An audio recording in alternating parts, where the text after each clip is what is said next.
안녕하세요. 시대상을 표현하는 작가, 도자기로 작품을 만드는 작가, 조각을 하고 있는 박준상이라고 합니다. 그림 그리는 거를 굉장히 좋아했었고요. 아, 내가 이걸 잘하는구나, 좋아하는구나 이렇게 생각을 했다가 이제 사춘기쯤 됐을까요? 내가 남들보다 잘하는 게 뭘까? 그림은 밤을 새도 힘이 안 들더라고요. 아, 미술 쪽 관련된 일을 하면 참 행복하게 살겠다. 그래서 미술을 전공하게 됐습니다.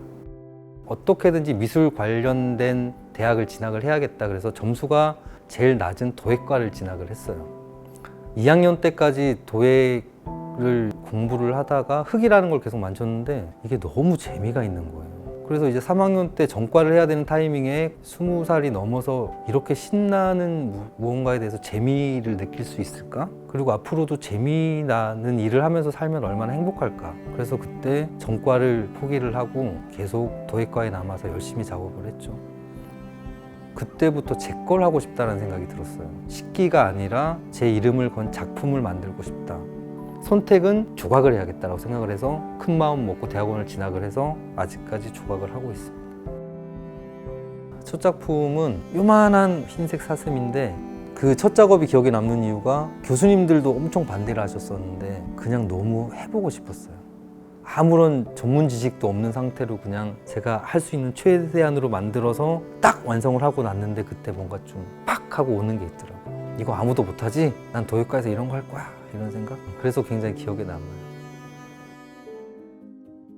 이 작업을 간단하게 설명을 드리면은 A sense of distance라고 거리감이라는 뜻이거든요. 인간과 자연과의 관계에 대해서 자연을 이제 호랑이를 데리고 오고 인간은 기계를 가지고 왔어요. 두 개를 이렇게 결합했을 때 어떤 분들은 와 되게 사이버고틱하다, 되게 건설적이다, 뭔가 움직이는 것 같아 포지티브하게 보시는 분도 계시고 또 어떤 분은 자연 파괴야, 너무 불쌍해, 저것 봐 화가 났어, 좀 네거티브하게 보시는 분도 계세요. 멀리서 보면은 그냥 단순한 호랑이 얼굴인데 점점점 가까이 갈수록 기계들만 보이거든요. 그렇다면 나는 어느 정도 거리에서 봐서 호랑이를 볼 건지 기계를 볼 건지 선택을 해야겠군. 그런 의미로 거리감이라는 제목으로 지었어요. 돈키호테 작업은 어렸을 때 만화로 보던 돈키호테는 저 아저씨 왜 저래? 왜 보이지도 않는 적과 싸우고 왜 풍차를 향해 뛰어가고 왜 저렇게 살지? 이해를 못하는 부분들이 많았었는데 어른이 되고 나서 다시 읽었을 때는 느낌이 너무 다른 거예요. 너무 순수해 보이고 이 사람의 죄는 순수함밖에 없다. 그 소설 중에 그런 내용이 있어요. 이길 수 없는 적과 싸우고 딸 수 없는 별을 쫓아가고 이런 것들이 나의 운명이다. 그게 저한테 하는 얘기 같은 거예요. 작가한테. 아, 어른들한테 가장 이상주의적인 바보 같은 사람의 모습을 보여줘야겠다. 잊지 않았지? 돈키호테 해서 돈키호테를 만들기 시작을 했는데 그게 제일 기억에 남아요. 제가 예전에 아트페어에 참가한 적이 있었는데 그때 사슴 작업을 들고 나갔어요. 반응이 너무 좋았고 작품 판매도 엄청 되고 당시에 큐레이터가 다음 해 전시도 같이 했으면 좋겠다.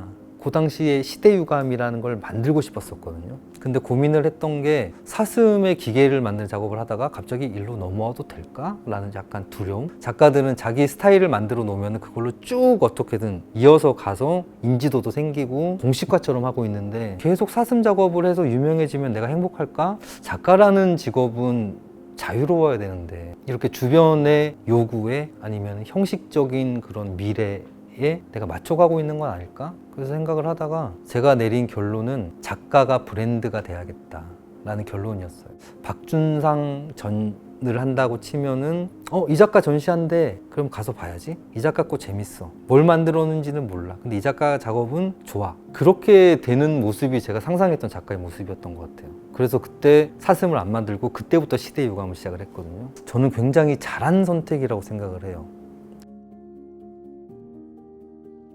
이상향적인 작업이 있고요, 현실적인 작업이 있고 제 감정을 표출하는 작업이 있어요. 여기 있는 호랑이 같은 경우가 이상향적인 작업, 처음 시작했던 것부터 그랬던 것 같아요. 작가는 이래야 돼, 이렇게 좀 이런 개념을 가지고 와서 이렇게 묵직한 컨셉으로 진행을 해야 돼 라고 시작을 했던 게 이런 동물 작업이었는데 시대유감 시리즈가 가장 현실적인, 어떻게 생각을 하다 해보면은 가장 저랑 맞는 작업이에요. 제 성향이랑 경제적으로 가장 판매도 잘 되는 작업이고 이걸 꼭 해야 되는 이유가 필요 충분 조건이 딱 맞아 떨어지는 작업이죠. 가장 감정적인 작업은 제 설치 작업인데 페인트 시리즈라고 제가 아빠가 되고 나서부터 시작한 작업이에요. 이 작업은 전시는 여러 번 하는데 작품이 판매될 확률은 제 생각에는 제로거든요. 그런데 만들어 놓고 몇 년 있다가 다른 갤러리에서 러브콜에 와서 설치를 하고 나면 그때 생각이 막 나요. 그때 감정이 느껴지는 작업. 많은 고민을 하다가 이런 식으로 한 3가지 모티브로 작업을 하게 된 이유도 박준상 전이겠죠. 박준상이란 작가의 전시를 가면 뻔한 형태의 낯설지 않은 조각인데 안에는 반전이 있는 메시지가 있다. 그래서 그 반전을 기대하는 관람객들이 찾아오는 작가. 그때서야 제가 완성되지 않을까요? 박준상이란 작가가. 그거 보고 작업을 하는 것 같아요.